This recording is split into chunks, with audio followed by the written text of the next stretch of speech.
저는 오늘 이 시간 함께하는 믿음의 여행 시리즈 그 두 번째 시간으로 배우는 여행이라는 제목으로 주의 말씀 증거합니다. 여러분은 여러분들의 가족과 그 여행하는 컨셉, 그 스타일이 좀 잘 맞으세요? 저는요, 저희 아내와 여행하는 스타일이 완전히 반대예요. 제 아내는 어느 곳을 여행하면은 좀 그곳에 며칠 머물면서 좀 그곳의 음식도 좀 먹고 마치 현지인처럼 그곳에 있는 골목들을 이렇게 거닐면서 그곳의 정치를 느끼고자 하는, 그것이 제 아내의 그 여행 스타일이에요. 저는 정반대입니다. 조금이라도 하나라도 더 보고 만져보고 경험하고 뭐 이런 거, 이걸 굉장히 제가 추구하는 편이거든요. 저는 지금도 이해가 안 되는 것이, 왜 아이스크림 집을 갔는데 굳이 그 아이스크림 가게 테라스에서 그 아이스크림을 먹어야 되는지 모르겠어요. 아이스크림을 투고해서 운전하면서 먹으면 시간을 아낄 수 있지 않습니까? 그럼 한 군데라도 더 볼 수 있는데 왜 굳이 그 테라스에 앉아서 그 아이스크림을 먹습니까? 그럼 아이스크림의 당도가 올라가나요? 저는 지금도 이게 미스테리예요. 이게 왜 이럴까요? 여행의 목적이 다른 거예요. 제 아내에게 있어서 여행의 목적은요, 쉼의 목적인 거죠. 영적으로나 정서적으로나 육체적으로나 쉬면서 회복하길 원하는 것이 여행의 목적인 반면에, 저는 배움이 여행의 목적입니다. 그래서 하나라도 더 경험해보고 만져보고 배워야 하는 것이죠. 실제로 지난 여름 휴가 때요, 새벽에 뉴욕을 출발해서요, 첫날 밤 잤던 곳이 이곳에서부터 650마일 떨어져 있는 사우스 캐롤라인의 플로렌스였어요. 놀라시는데요, 번갈아 가면서 운전을 하긴 해도요, 주로 아내가 운전을 하거든요. 제 차는요, 기름만 잘 넣어주면 잘 움직이고요, 제 아내는 때마다 잊지 않고 커피랑 간식만 잘 챙겨주면은 계속 잘 운전을 합니다. 그리고 제가 운전만 했다고 생각하면 오산이에요. 그 650마일을 하루에 갔지만 전 그 사이에 버지니아 리치몬드에 들려서 미국 남북전쟁 뮤지엄을 다 관람하고 그날 도착했습니다. 가면서 이번에 플로리다도 들렸거든요. 플로리다에 갔을 때는 제 대학 선배가 거기 사는데요, 그 집에 하룻밤 잤어요. 저희 가족이 같이 이제 신세를 졌는데, 그 선배가, 야, 모처럼 그래도 너가 우리 집에 왔는데 좀 뭐 좀 사줄까? 어떤 거 먹고 싶어? 하길래 제가 악어 고기 사달라고 그랬어요. 악어 요리 사달라고요. 사진을 보여주면은요, 진짜 플로리다에 휴게소를 갔는데요, 휴게소 뒤쪽으로 가니까 연못이 있더라고요. 거기에 통나무 같은 게 있길래 나는 뭔가 봤더니, 아니, 악어인 거예요. 제가 직원에게 저거 진짜냐고 물었더니 진짜라고, 너무 가까이 가면 위험하니까 가지 말라고 당부를 하더라고요. 찾아보니까 이 플로리다에 그래서 악어 요리를 파는 데가 간혹 있더라고요. 그래서 저 악어 고기 사달라고, 안 먹어본 거 나 체험해봐야 된다고, 배워야 된다고. 그래서 그 선배가 어렵게 찾아가지고 그 악어 고기를 먹어봤는데, 사실 그 치킨 맛하고 거의 사실상 되게 비슷했어요.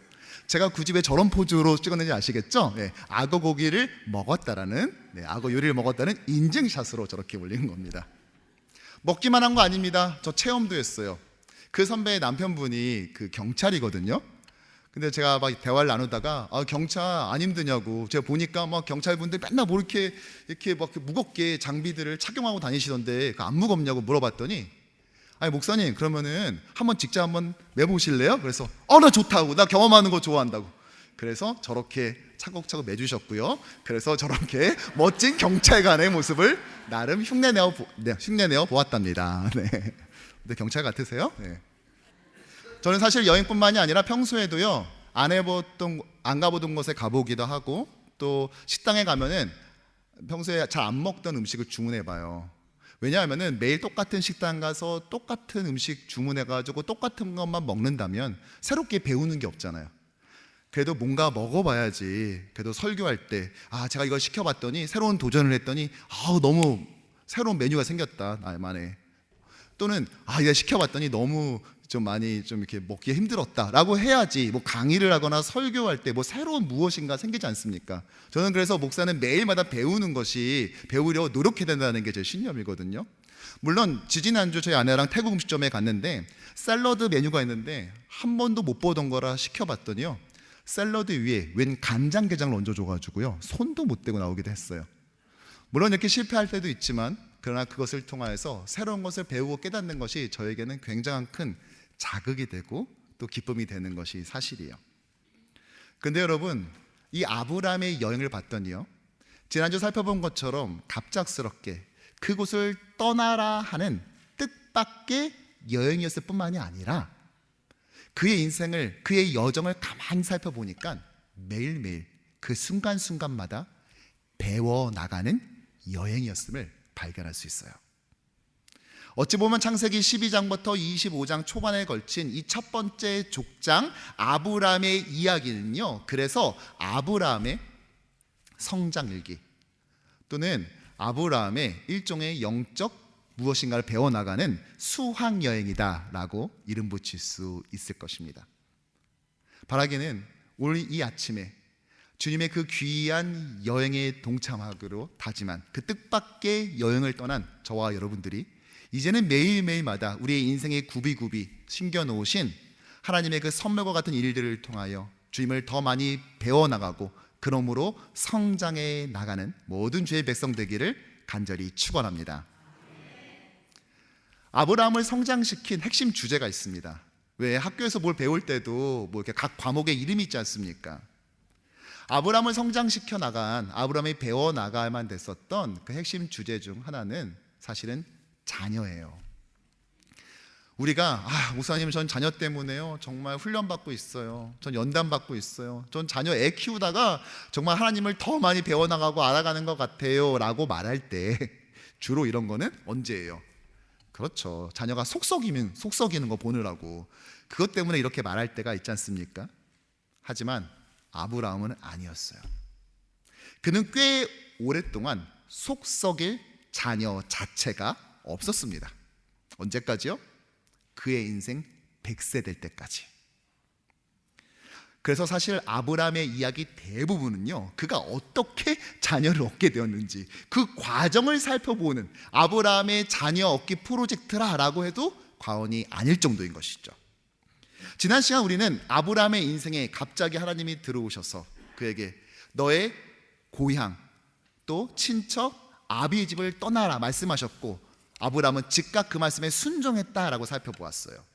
이걸 보고 와, 아브라함의 믿음은 굉장한걸, 그는 정말 어렸을 때부터 믿음의 사람이었는걸 이라고 생각하기 쉽겠지만 사실은 그렇지 않습니다. 아브라함의 인생도 가만히 들여다보면은요, 정말 잊혀지고 싶은, 사람들이 몰랐으면 좋겠는 그런 나름 흑역사가 그에게도 있다는 것이죠.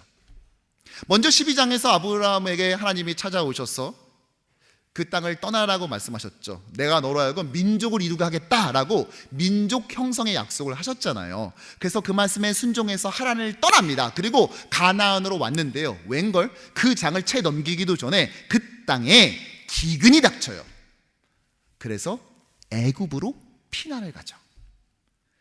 그런데 그 믿음의 조상 아브라함이 애굽에서 했었던 그 멘트가 우리의 귀를 의심케 합니다. 창세기 12장 11절 말씀 함께 읽어보죠. 그가 애굽에 가까이 이르렀을 때에 그의 아내 사라에게 말하되 내가 알기에 그대는 아리따운 여인이라. 애굽 사람이 그대를 볼 때에 이르기를 이는 그의 아내라 하여 나는 죽이고 그대는 살리리니 원하건대 그대는 나의 누이라 하라. 그리하면 내가 그대로 말미암아 안전하고 내 목숨이 그대로 말미암아 보전되리라. 뭐라고요? 자기를 나 여보라 부르지 마. 오빠 해봐. 오빠. 나 오빠라고 불러. 여보라 부르면 안 된다. 나 죽는다 그러면, 알았지? 오빠 해봐. 오빠. 이걸 계속 연습시킨 거예요. 그 결과 이집트 왕 바로가 이 사라를 데려가죠. 물론 우리가 아는 것처럼 하나님께서는 이 상황에서 비상개입을 하셔서 바로로 하여금 사라를 내어놓게 하셨어요. 그러니까 출애굽 이전에도 사실은 먼저 출애굽이 있었던 겁니다. 여러분 어떠세요? 여러분들의 남편들이 이런 믿음의 조상을 닮게 하고 싶은가요? 여러분들의 배우자가 부디 이런 믿음의 조상을 닮기를 축원합니다. 그러면 아멘 나오세요? 그러나 하나님께서는요, 아브라함을 포기하지 않으세요. 계속해서 그로 하여금 배우게 하십니다. 13장 다음 장에 보면은요, 조카 롯과 갈라선 뒤에 하나님은 아브라함을 이곳저곳 데리고 다니면서 자, 이 땅을 너에게 줄게 라고 약속을 해요. 그러면서 또다시 이것을 네 자손들에게 줄게 라고 말씀하시죠. 그리고 이가 내 말을 잘 못 알아듣나 싶어가지고, 여러분 많이 이렇게 건조한 지역을 막 이렇게 돌아다니면서 다녔으니 뭐가 막 올라왔겠어요. 땅에서 이 티끌처럼 많아지게 줄게 라고 말씀했어요. 자, 그런데 아브라함은 잘 못 배웁니다. 아직 배움이 약했어요. 이것을 온전히 이해하지 못했다고요. 그래서 15장에 보면 자녀가 생기지 않자 다메섹 사람 엘리에셀을 자신의 상속자로, 일종의 양자처럼 드리려고 시도합니다. 하나님은 생각보다 잘 못 배우는데, 그러면서 내 몸에서 날짜가 내 상속자가 될 거야 라고 다시 한번 알려주시면서, 이번에는 뭐랄까 하늘 봐라 저 별처럼 많아지게 해줄게 라고 이번에 말씀하십니다. 그리고 언약을 체결하죠. 그런데도요, 이 아브라함은 그러면 이번엔 정확하게 이 학습을 완료했을까요? 이 과목을 이수했을까요? 아니요. 16장에서요, 자녀가 안 생기자 이번에는 애굽 출신의 그 하갈, 자신의 여종을 드림으로써 그로 통해서 아들을 얻는데 그 이름이 이스마엘이죠. 결국 하나님은요, 17장에서 다시 한번 언약을 체결하십니다. 아브라함 나이 99세, 아내 사레 90세 때예요. 그러면서 내게서 민족들이 나오게 할 거야 그러면서 하시면서 어마어마한 일을 하시는데, 바로 그들의 이름을 바꿔버려요. 창세기 17장 4절부터 5절의 말씀 함께 읽어보죠. 보라, 내 언약이 너와 함께 있으니 너는 여러 민족의 아버지가 될지라. 이제 후로는 내 이름을 아브람이라 하지 아니하고 아브라함이라 하리니, 이는 내가 너를 여러 민족의 아버지가 되게 함이니라. 아멘.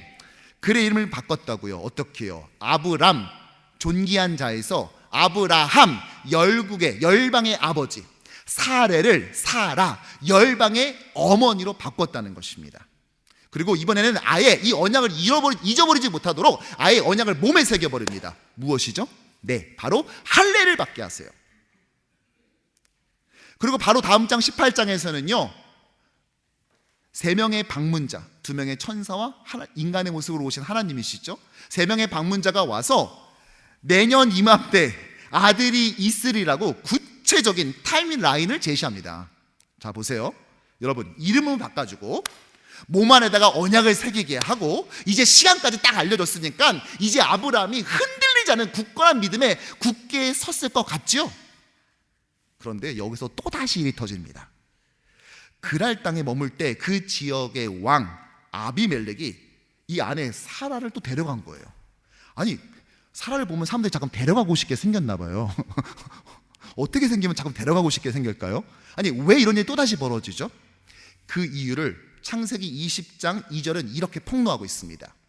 그의 아내 사라를 자기 누이라 하였으므로 그랄 왕 아비멜렉이 사람을 보내어 사라를 데려갔더니, 뭐예요? 아내를 또 누이라고 속인 거예요.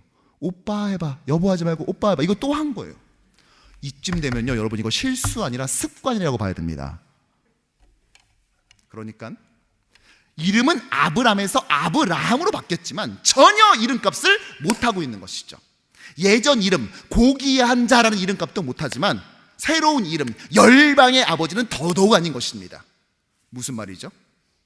하나님은 그가 그에 걸맞기 때문에 이름을 지어준 것이 아니라 그렇게 살도록 이름을 지어주셨던 것입니다.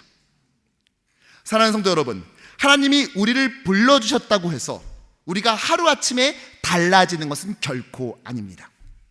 우리는 계속 날마다 배워 나가야 합니다. 무엇을요? 하나님의 성품과 그가 이 땅에서 일하시는 방식을 말이죠.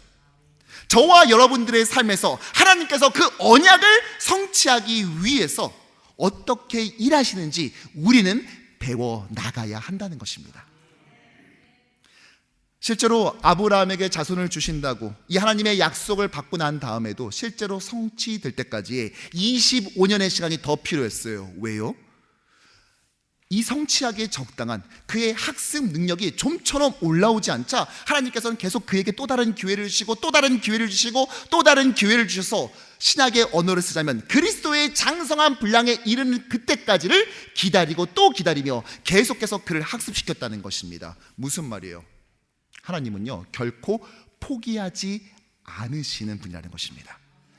절대 포기하지 않는 교사라는 거예요. 야, 너는 그냥 안 되겠다. 공부 접고 그냥 다른 것만 해보면 어때? 이렇게 하지 않으신다고요. 끝까지 참고 또 기회를 주셔서 결국 우리를 배우게 하시고 배우게 하사 결국 우리의 믿음을 그곳까지, 즉 우리에게 허락하신 그 이름에 맞을 때까지, 걸맞을 때까지 우리를 계속해서 성장시켜 나가시는 분이라는 것입니다. 하나님의 이 끈질김, 하나님의 이 인내심, 우리를 향한 이 오래 참음이 바로 하나님의 은혜인 것입니다. 그리고 아브라함에게 주어진 마지막 수업 시간이 시작됐어요. 이 과정을 거쳐서 아브라함의 믿음이 조금씩 자라고 이제 드디어 마지막 테스트. 오늘 22장 2절에 이렇게 말을 하죠. 함께 읽어볼까요?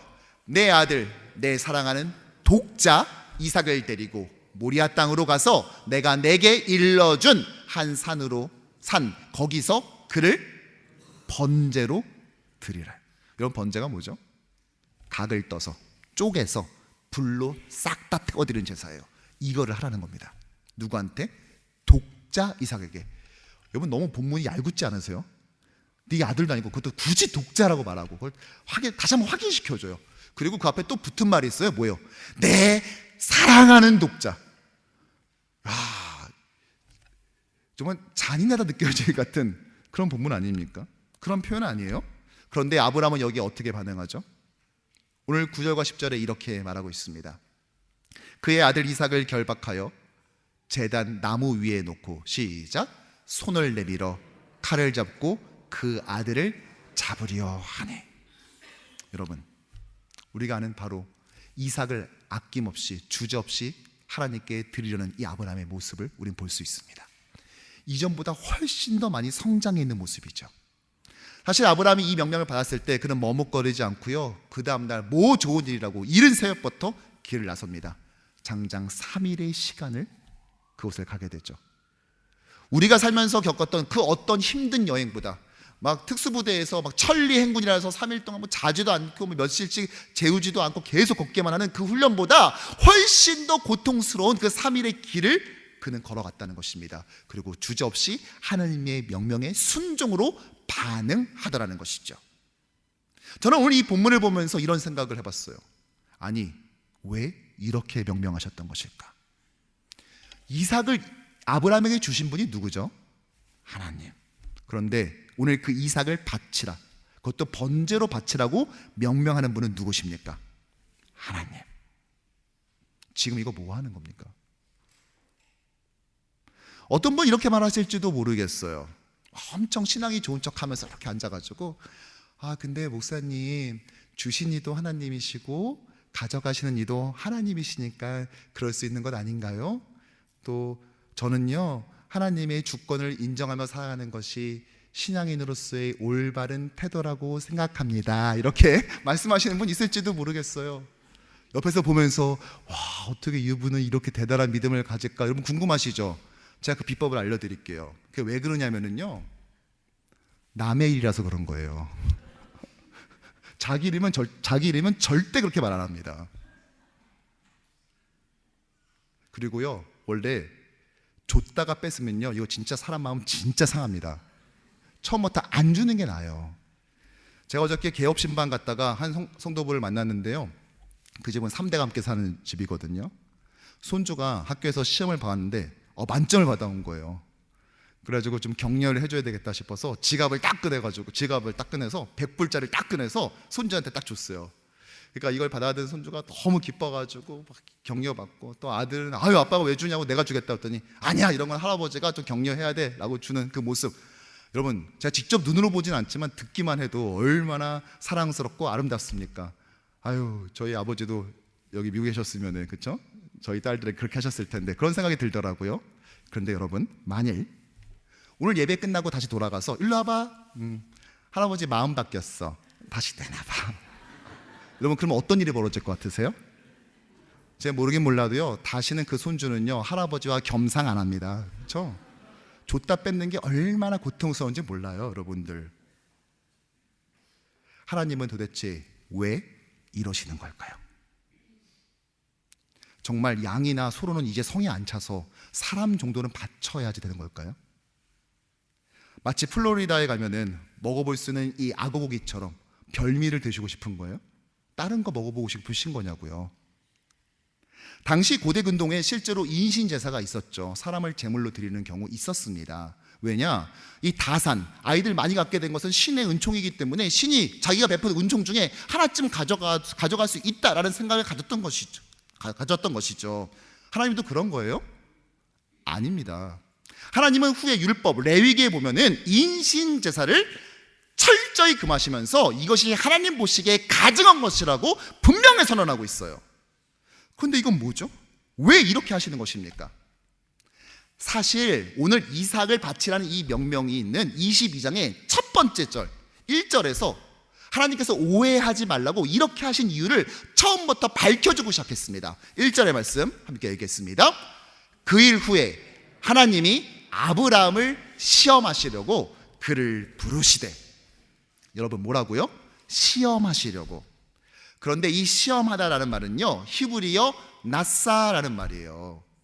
이 단어는 시험하다라는 말도 되지만 훈련하다라고도 해석이 가능한 말입니다. 그러니까 무엇입니까? 하나님은 아브라함을 훈련시켜서 하나님에 대해 더 많이 알도록 하시고 하나님이 원하시는 그 지점까지 자라가게 하셨던 것입니다. 이 마지막 시험이 있었던 것이죠. 그리고 아브라함의 이 철저한 순종을 보신 하나님은요 그와의 언약을 다시 한번 컨펌해 주시는데요, 오늘 창세기 22장 그에게 더 이상 하지마, 더 이상 이제 하지마, 스탑, 아브라함아 그만둬라 라고 말씀하시면서 뭐라고 하시냐? 17절의 말씀 함께 읽어보죠. 내 씨가 크게 번성하여 하늘의 별과 같고 바닷가의 모래와 같게 하리니 아멘. 다시 한번 너를 통해서 민족 형성을 하게도 해주겠다, 너의 자손들이 많아지게 하겠어 약속을 했어요. 그런데 여러분, 이 언약을 하시면서요 하나님께서 이렇게 언약을 다시 한번 확인해 준 이유를 이 본문 앞뒤에 이렇게 말씀을 하시는데 16절의 말씀, 내가 이같이 행하여 내 아들 내 독자도 아끼지 아니하였음즉. 바로 뒤 18절에 뭐라고 말하냐? 시작. 이는 내가 나의 말을 준행하였음이니라 아멘. 그러니까 지금 이 언약에서 강조되고 있는 것은 무엇이죠? 아브라함의 자손의 이 폭발적 증가가 아니라 아브라함의 온전한 순종에 있었던 것입니다. 그리고 그렇게 되기까지는요 그에게 끊임없이 하나님을 알아가고 배워가는 과정이 있었다는 것이죠. 흥미로운 건요 오늘 이 22장이 아브라함의 스토리가 이렇게 끝나지 않는다는 거예요. 너가 아끼지 않고 다 했구나, 내가 너한테 약속했던 거, 이 민족의 형성 내가 하게 해줄게, 이렇게 은혜롭게 끝나면 되는데 난데없이 마지막에 22장 후반에 뭐가 등장하냐? 데라의 계보, 족보가 등장합니다. 아니, 왜 다시 또 족보가 등장해요? 우리 성경 통독의 장애물 같은 이 족보가 왜 이 은혜로운 스토리의 분위기를 깨고 있냐고요? 이유가 있어요. 아브라함 스토리의 메인이 여기서 끝난다는 거예요. 물론 뒤에 2장 더 나옵니다. 뒤에 23장에서는요 자기의 아내 사라가 먼저 죽자 장례를 치르는 장면, 24장에서는요 아들 이삭의 아내, 즉 그러니까 며느리 얻는 과정에 나오긴 하지만 이것은 소위 일종의 부록과 같은 내용이고요, 이 아브라함 이야기의 메인 스토리를 여기서 끝을 맺는다는 거예요. 우리가 지난주 12장에서부터 아브라함을 부르시는 장면을 봤는데요, 사실은 그 앞장인 11장에 보면은요 셈 자손의 그 셈 족속의 계보가 나와요. 그러면서 마지막에 아브라함 그 가문의 족보로 끝을 맺어줘요. 그러니까 족보가 앞에가 나와 있는 거예요. 그리고 12장을 시작하면서 하나님께서 하란에 있던 아브라함을 부르는 장면이 나옵니다. 그리고 오늘 이 이삭을 바치는 장면을 끝으로 해서 다시 데라의 계보가 나옴으로써 아브라함의 메인 스토리가 앞뒤로 이 족보로 쌓여있게 만드는 것이죠. 여기서 알 수 있는 것은 무엇이에요? 결국 우리는 마지막까지 배워야 된다는 거예요. 죽을 때까지 계속 계속 배워 나가야 한다는 것입니다. 그리고 마지막 우리가 배움이 완성됐을 때 하나님은 우리의 이야기를 딱 끝을 맺히는 것이죠. 그래서 제가 가끔씩 아내에게 말해요. 여보, 우리의 인생은 그렇게 편안한 여행이 되면 안 돼. 우리의 인생은 결코 하나님께서 원하시는 우리의 여행은 막 올 인클루시브 호텔 같은 데 가서 편안하게 있으면서, 저희 아내가 가져간 적도 없지만 그렇게 편안하게 있으면서 주는 거 먹고 막 뷔페 찾아다니고 이런 여행을 하면 안 돼. 하나님께서 원하시는 여행은 이렇게 치열하게 다니면서 계속해서 배움을 쌓는 여행이야 라고 계속 세뇌를 시키는데 가끔씩은 거의 넘어올 뻔도 해요. 여러분, 하나님은요 왜 이렇게 배우도록 하실까요? 아니 무슨 학교 선생님처럼 왜 우리로 하여금 계속해서 이렇게 배워나가도록 하실까요? 여러분, 이것은요 아브라함 가족의 아들 이삭이 주어지는 것이 단지 한 가문의 대를 잇는 거의 차원이 아니기 때문입니다. 이것은 보다 궁극적인 하나님의 계획을 담고 있어요. 오늘 이 사건을요 후에 로마서 4장 19절에서 우리에게 이렇게 말해주는데요. 시작. 그가 백세나되어 자기 몸이 죽은 것 같고 사라의 태가 죽은 것 같음을 알고도 믿음이 약하여 지지 아니하고. 아멘. 자, 아브라함의 상태와 사라의 상태를 뭐로 비유한다고요? 죽은 것 같은 상태로 비유한다는 거예요. 그 죽은 것 같았던 이 아브라함 부부에게서 뭐가 나옵니까? 생명, 이삭이 나왔습니다. 죽은 가운데 생명이 나왔다고요. 그리고 바울은요 오늘 이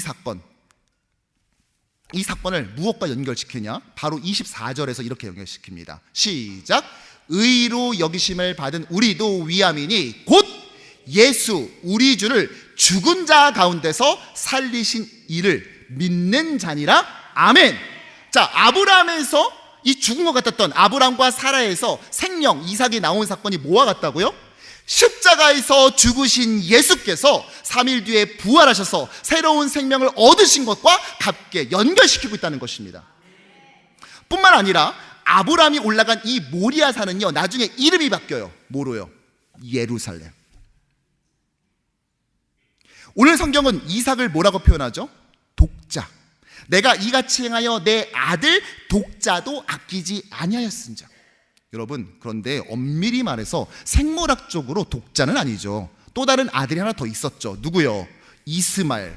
그럼에도 불구하고 오늘 하나님께서는 둘째 아들이라고 말한다든지 또는 사라가 낳은 아들이라고 말하지 않고 뭐라고 말한다? 아들이 하나밖에 없는 것처럼 독자라고 말하죠. 왜요? 다분히 의도적이죠. 아브라함의 독자 이삭이 이 모리아산을 올라갔듯 이후에 하나님의 독생자 예수께서 그 산을 다시 오를 것임을 그림 언어로서 오늘 우리에게 예고해 주고 있는 것입니다.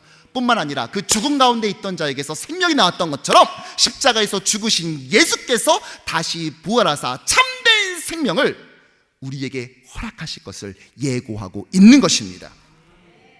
그런 면에서 저는 교회는 여행을 함께 가는 사람들의 모임이면서 동시에 학교, 영적 학교라고 확신합니다.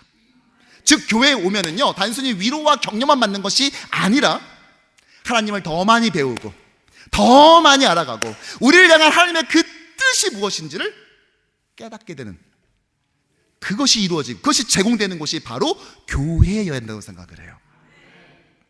그래서 제가 오늘 넥타이를 맬 때도 가장 교복같이 보이는 넥타이로 오늘 골라봤는데 좀 그렇게 느껴지시나요? 네.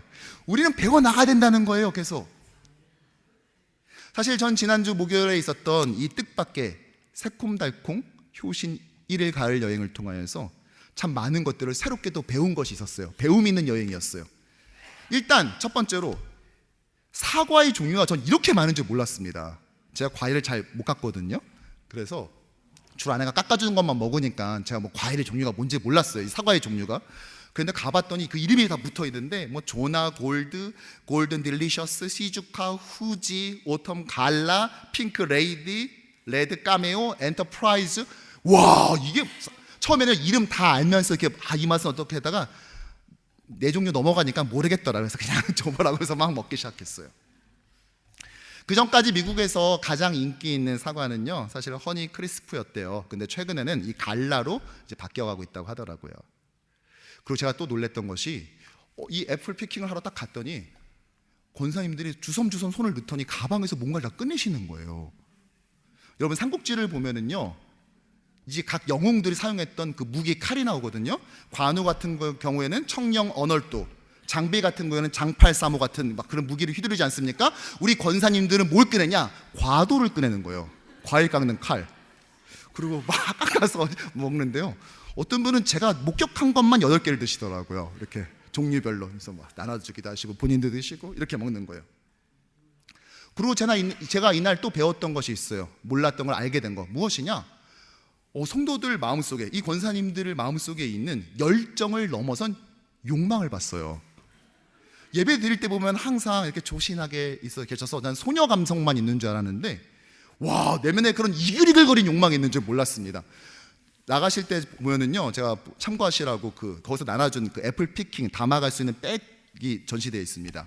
보시면 아시지만 제가 그 전주에 답사에 갔을 때 보통 9개가 담기더라고요, 사과가.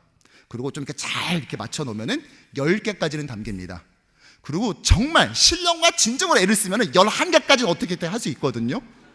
근데 14개를 고간에 쌓아서 마지막 손잡이까지 이용해서 딱 그 넣으시는 모습을 보면서, 와, 이미 8개를 드시고 14개를 들고 가는 그 욕망, 그 욕망을 보면서 내가 아직도 성도들을 잘 모르고 있었구나 라는 반성과 더불어서 계속해서 더 많이 알아가는, 몰랐던 그런 모습까지 알아가는 그런 나름의 수학여행이 되었어요. 제가 그걸 보면서 무슨 생각을 했는지 아세요? 저거다. 저 욕망의 방향을 사과해서 바꾸어서 하나님을 향해 맞추게 된다면, 하나님을 더 많이 알아가고 성경을 더 배워가고 하나님의 뜻을 깨달아가는 거에 저 욕망을 방향으로 맞출 수만 있다면, 이거는 뉴욕을 뒤집어 놓을 수 있겠다. 뉴욕의 영적 지형을 송두리째 바꿀 수 있겠다. 이런 도전이 올라오니까요, 얼마나 감사한지요. 사랑하는 성도 여러분, 하나님은 오늘 우리를요, 올인클루시브 호텔로 불러서 여기서 여행해, 편하게 쉬어라고 초청하지 않으세요. 우리는 편해지길 원하지만 하나님은 강해지기를 원하십니다. 그래서 하나님께서는 우리를 하여금 계속해서 배우게 하시고 깨닫게 하시고 만져보게 하시고 경험하게 하심으로써 하나님을 뿌옇하게 알던 사람들이 더 선명하게 바라보고, 하나님을 오해했던 자들이 하나님을 더 정확히 알게 하도록 자라나게 하신다는 것입니다. 그러므로 우리의 이 여행은요, 뜻밖의 여행이면서 동시에 하나님을 더 많이 알아가고 배워가는 그러한 영적 수학여행인 것이죠. 그리고 이것을 우리 혼자가 아니라 함께 더불어 가도록 우리에게 이 귀한 공동체 뉴욕 효신 장로교를 허락하신 줄로 믿습니다. 말씀을 정리하죠. 하나님은 단순히 아브라함의 유전적 DNA를 물려받을 사람이 필요했던 것이 아닙니다. 하나님을 신뢰하고 그의 뜻 안에서 온전히 순종하는 사람을 찾고 계셨던 것이죠. 그러나 이런 사람은 어느 날 하늘에서 뚝 하고 떨어지는 것이 결코 아니에요. 계속 배우고 훈련하며 다듬어져 가야 합니다. 이것이 바로 하나님께서 우리를 여행에 나서게 하는 이유이면서 우리의 이 여행이 배우는 여행이 돼야만 하는 이유인 것입니다. 그 산에 오른 예수 그리스도, 물론 아브라함은 우리랑은 많이 다르죠. 예수 그리스도가 오는 아주 상징적 인물이었습니다. 그러나 그 산에 오르신 예수님께서는 그의 제자들에게 뭐라고 말씀하시죠? 내가 다 알아서 할 테니까 너희들은 쉬고 있어 라고 말씀하지 않으시고 자신의 십자가를 지고 나를 따를 것이니라. 구속사적 성취를 이루는 아브라함과 같은 도구는 아닐지언정 이미 그 성취를 이루신 예수 그리스도를 따르는 제자로서 우리도 각자의 십자가를 지고 매일매일 주님을 따르는 작업이 되는다는 것이죠. 이것이 바로 주님을 배운다라는 것의 참된 의미일 것입니다. 하나님의 성품을 닮아가고 예수 그리스도의 그 교훈과 그 말씀을 우리 삶에 지켜 행할 때 우리는 더 많이 배우고 성큼성큼 성장하는 우리 자신을 발견할 수 있게 될 거예요. 진정한 은혜는 그래서 고생하지 않고 편안하게 여행하는 데 있는 것이 아니라 우리가 실수하고 심지어 아브라함처럼 같은 실수를 몇 번 반복함에도 불구하고 결코 우리를 포기하지 않고 끝까지 배우게 하사 우리를 성장시키는 바로 그것에 하나님의 은혜를 발견할 수 있는 것입니다. 바라기는 오늘 이 아침에 온 주의 모든 백성들이 이 행복한 영적 수학여행을 나서는 저와 여러분 되기를 주님의 이름으로 간절히 축원합니다.